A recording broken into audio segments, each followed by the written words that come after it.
Welcome to me Pramila recipes. ఇవాల్టి ఎపిసోడ్లో నేను మీకు చెప్పబోయే రెసిపీ వచ్చేసి పెసరపప్పు పూర్ణాలండి. ఇవి చాలా టేస్టీగా ఉంటాయండి. అంతేకాకుండా దీని ప్రిపరేషన్ కూడా చాలా ఈజీ అన్నమాట. మీరు ఇలా చేసి పెట్టినట్లయితే కనుక ఇంట్లో పిల్లలు పెద్దలు అందరూ కూడా చాలా ఇష్టంగా తింటారండి. ముందుగా ఈ పెసరపప్పు పూర్ణాలను తయారు చేయడం కోసం 1 గ్లాసు మినపగుళ్ళ పౌడర్ని వేసుకోవాలండి ఒక గిన్నెలో.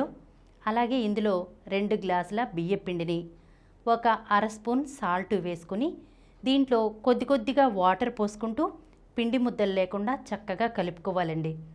దీన్ని ఏం చేయాలంటే మనం మార్నింగ్ పూర్ణాలు వేసుకోవాలనుకుంటే కనుక నైటే నానబెట్టేసుకుంటే ఇలాగా మార్నింగ్కి చాలా బాగుంటుందన్నమాట. ఇలా మనం పిండిని ఇలాగైనా ప్రిపేర్ చేసుకోవచ్చు.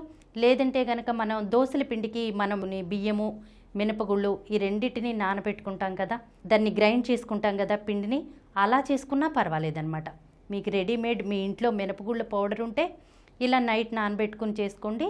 లేదంటే దోశల పిండిలాగా అయినా ఈ రెండిట్లో ఏ ప్రొసీజర్ చేసుకున్నా పర్లేదండి.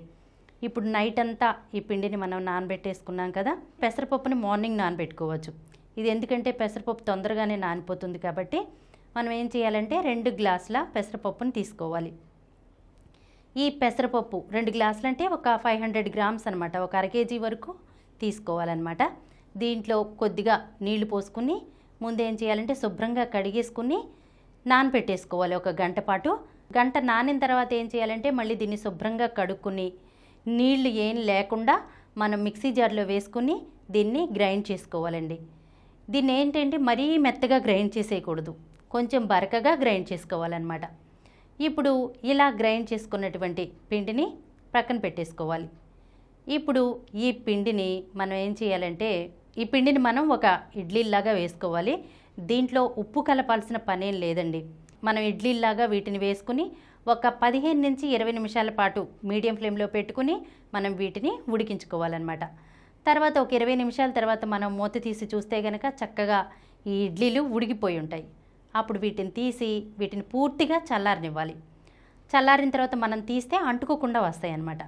ఇలా ఇడ్లీలు తీసేసిన తర్వాత వీటిని చిన్న చిన్న ముక్కలుగా తుంచుకోవాలి. తుంచుకుని వీటిని మళ్ళీ మిక్సీ జార్లో వేసుకుని మనం దీన్ని గ్రైండ్ చేసుకోవాలి. మరీ మెత్తగా పట్టేయొద్దండి, ఎందుకంటే మరీ మెత్తగా అయితే కనుక బాగుండదన్నమాట. కొంచెం బరకగానే ఉండేట్టుగా మనం చేసుకోవాలి. ఇప్పుడు ఏం చేయాలంటే మనం పాకం పట్టుకోవాలి. మనం ఏ గ్లాస్తో అయితే పెసరపప్పును తీసుకున్నామో అదే గ్లాస్తో 3.5 గ్లాసుల పంచదారను తీసుకోవాలన్నమాట. దీంట్లోకి ఒక 2 గ్లాసుల వరకు వాటర్ పోసుకుని మనం పాకం పట్టుకోవాలి. పాకం అంటే మీకు తెలిసే ఉంటుంది కదా, ఉడుకుతున్నప్పుడు ఈ పాకాన్ని తీసి మనం నీళ్ళల్లో వేసుకున్నట్లయితే కనుక మనకి ఉండలాగా రావాలన్నమాట. అప్పుడే మనకి పాకం వచ్చినట్లు. ఈ పాకం వచ్చిన తర్వాత ఇందులో కొద్దిగా యాలకుల పొడి వేసుకోండి. పాకం వచ్చిన తర్వాత ఏం చేయాలంటే ఇప్పుడు మనం ముందుగా మిక్సీ పట్టుకున్నాం కదా పెసరపప్పు పౌడరు, దాన్ని వేసుకోవాలి. వేసుకుని చక్కగా కలుపుకోవాలండి. కలుపుకుని దీన్ని దగ్గర పడేంత వరకు మనం ఉడికించుకోవాలన్నమాట. ఎందుకంటే మనకి ఉండకి రావాలి కదా, మనం పూర్ణాల లోపలిది పెట్టుకుంటాం కదా, అది ఉండలు చేసుకోవాలి కదా, అందుకని చెప్పేసి మనకి దగ్గరగా అవ్వాలన్నమాట.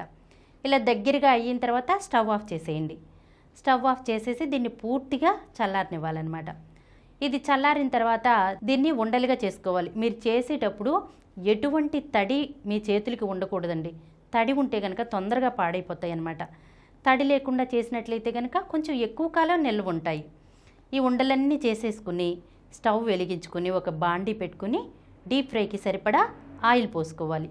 ఈ ఆయిల్ కాగిన తర్వాత మనం ఈ ఉండలు ఉన్నాయి కదా పెసరపిండితో చేసిన ఉండలు, వాటిని మినప్పిండి నైట్ అంతా నానబెట్టి ఉంచాం కదా, ఆ మినప్పిండిలో ముంచి మనం వీటిని ఆయిల్లో వేసుకోవాలన్నమాట. ఈ మినప్పిండి కూడా కొంచెం పల్చగా ఉండాలి. అప్పుడే పూర్ణాలకి పైన ఉంటుంది కదా వేసేది లేయరు, అది కొంచెం పల్చగా ఉంటే మనకి ఎక్కువ కాలం నిల్వ ఉంటుందన్నమాట.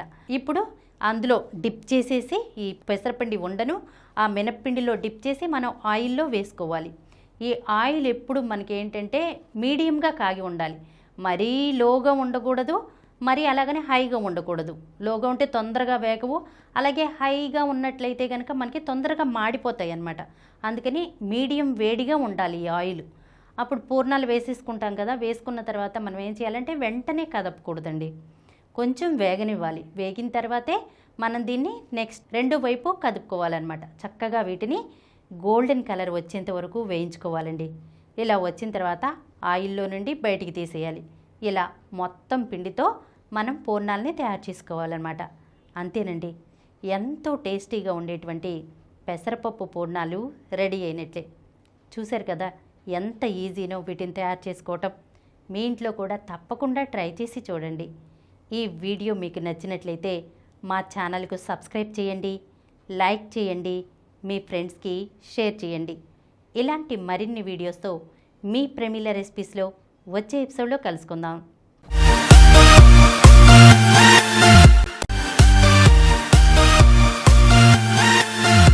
ఈ కార్యక్రమం మీకు ఎంతో నచ్చింది కదా.